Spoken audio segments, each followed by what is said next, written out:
presented by Adi Shakti Films.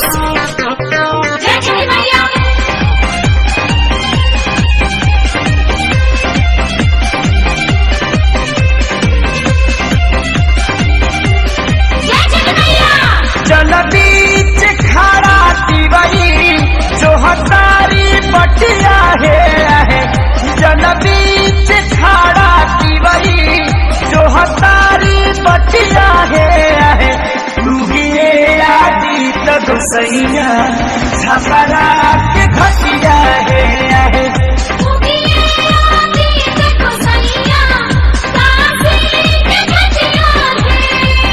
फल फूल सिपुली में लेके अथ चौरा सठिया है, फल फूल सिपुली में लेके अथ चौरा सठिया है, उगिए सूरज देवता पटना के घटिया है।